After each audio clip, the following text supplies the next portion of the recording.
Welcome to Tiwari academy. आज हम class 9th mathematics में एक्सरसाइज 4.2 डिस्कस करेंगे। इसका पहला क्वेश्चन है विच of the following options is true.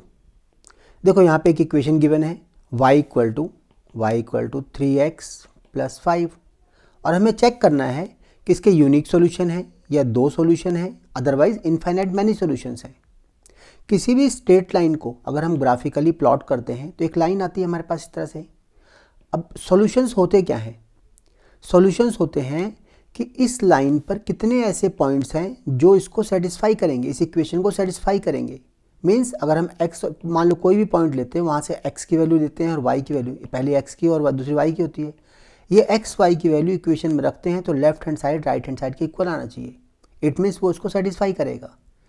तो हमें देखो किसी भी इक्वेशन ऑफ लाइन पे या किसी भी लाइन पे देखो कितने इनफाइनाइट मैनी सॉल्यूशंस होते हैं, इनफाइनाइट मैनी पॉइंट्स होते हैं और हर पॉइंट उसका एक सॉल्यूशन है क्योंकि लाइन को सेटिस्फाई करेगा, इक्वेशन ऑफ लाइन को। तो देखो यूनिक सॉल्यूशन भी रॉन्ग है, ओनली टू सॉल्यूशन भी रॉन्ग है, infinite many solution is true.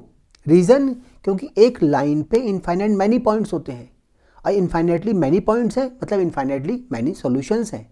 Question number 2, right 4 solution for each of the following equations. यहाँ पे 3 पार्ट्स गिवन है इक्वेशंस में और हर इक्वेशन के लिए हमें 4 सॉल्यूशंस फाइंड करने हैं। 4 सॉल्यूशन मीन्स 4 वो पॉइंट जिस पे ये line equation of line satisfy करेगी।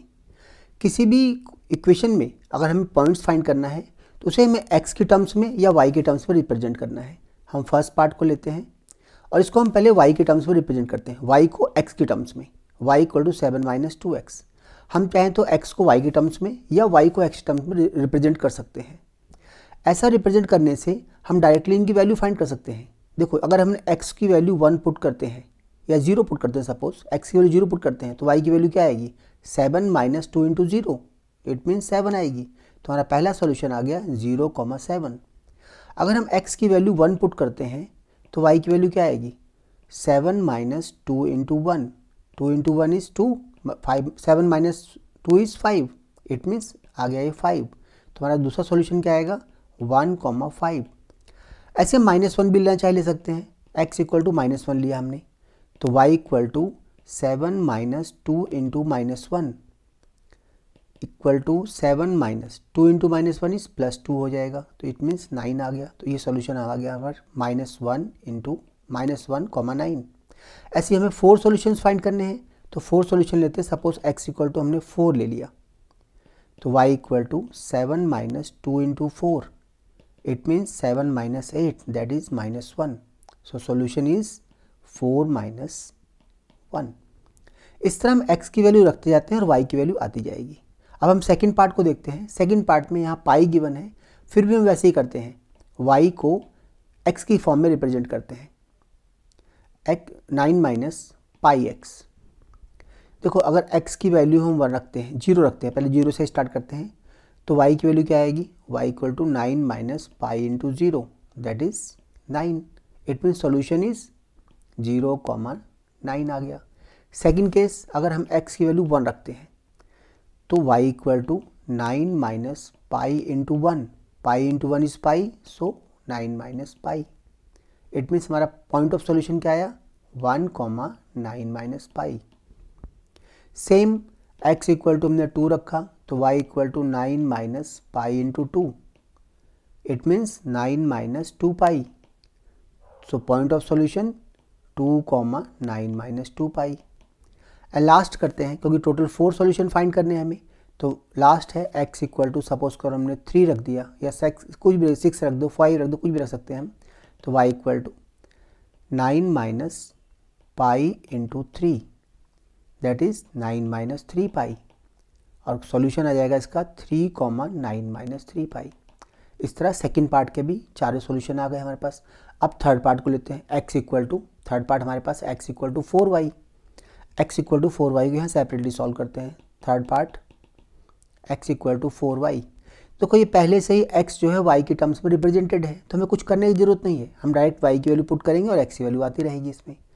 अगर हम पुट करते हैं y इक्वल टू 0 तो x इक्वल टू भी 0 आ जाएगा, इट मीन्स 0,0। हरदम याद रहे फर्स्ट नंबर x का है, सेकंड कोऑर्डिनेट y का है।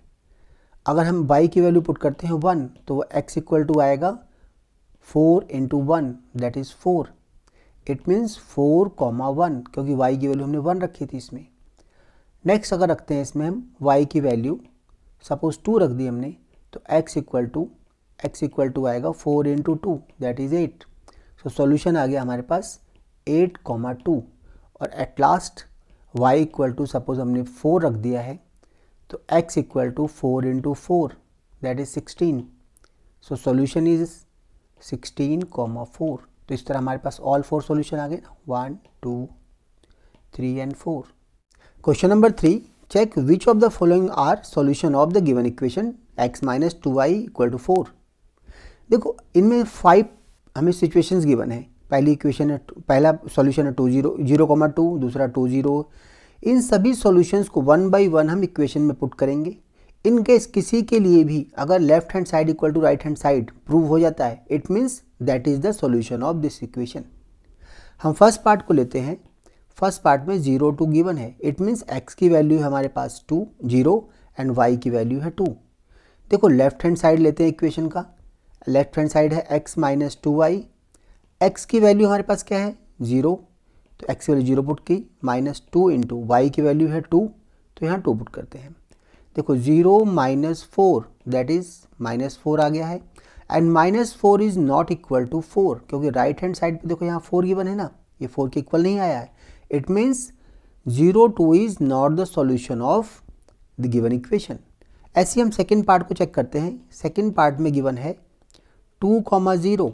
It means x equal to 2 and y equal to 0। y equal to 0 है इसमें। लेफ्ट हैंड साइड लेते हैं इसका भी।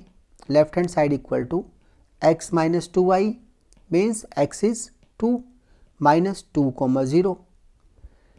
2 minus 0 that is 2 is not equal to 4। तो ये भी सॉल्यूशन नहीं है। सेकेंड पार्ट भी इसका सॉल्यूशन नहीं है। 2,0 is not the solution of this equation. Third को चेक करते हैं हम। थर्ड पार्ट है 4,0। थर्ड पार्ट में हम 4,0 लेते हैं, x को 4 लिया है और y को 0, y इक्वल टू 0 लिया है। अब लेफ्ट हैंड साइड में वैल्यू पुट करते हैं इसके। लेफ्ट हैंड साइड है x minus 2y, x is 4 minus 2 into y is 0, 0 put किया। देखो 4 minus 0 that is 4 equal to 4 means right hand side के इक्वल आ रहा है ना ये। It means 4,0 is the solution of the given equation. Let us check for other 2 also. हम अगले 6 पार्ट के लिए करते हैं। फोर्थ पार्ट के लिए, फोर्थ पार्ट में हमें दिया हुआ है fourth part √2 minus 4 √2, 4 √2 means x equal to √2 है एंड y इक्वल टू 4 √2 और इक्वेशन में पुट करते हैं। Left hand side equal to x minus 2y means x is √2 minus 2 into 4 √2 क्योंकि y की वैल्यू तो 4 √2 यहाँ पे और x की वैल्यू √2 है। देखो √2 माइनस 4 2 या 8 √2 that is minus 7 √2 and this is not equal to 4। So this is also not the solution of this equation. अब लास्ट है हमारे पास 1,1। हम सिर्फ 1 को चेक करते हैं। लास्ट पार्ट है 1,1। Fifth part 1,1 means x equal to 1 and y equal to 1। Left hand side में पुट करते हैं value x minus 2y that is 1 minus 2 into 1। 1 minus 2 is minus 1 and minus 1 is not equal to 4। So last part also not the solution. It mean solution कौन सा है? सिर्फ एक यही part है जो सॉल्यूशन है, रेस्ट कोई भी सॉल्यूशन नहीं है इसका। Question number 4, find the value of k if x equal to 2 and y equal to 1 is the solution of given equation. अगर x इक्वल टू 2 और y इक्वल टू 1 इसका सॉल्यूशन है तो x की वैल्यू और y की value put करने पर ये इसको सेटिस्फाई करेगा। इक्वेशन हमारे पास है 2x plus 3y equal to k। As पर क्वेश्चन x इक्वल टू 2 और y इक्वल टू 1 सॉल्यूशन है। देखो इसे पुट करते हैं हम तो 2 into 2 plus 3 into 1 equal to k होना चाहिए क्योंकि गिवन है क्योंकि x equal to 2 and y equal to 1 given है हमें ऑलरेडी कि सॉल्यूशन है, सेटिस्फाई करेंगे। तो देखो 2 2 जा 4 आ गया ये, plus 3 into 1 3 equal to k, so k equal to 7। अगर ये इसका सॉल्यूशन है तो k की वैल्यू 7 होगी।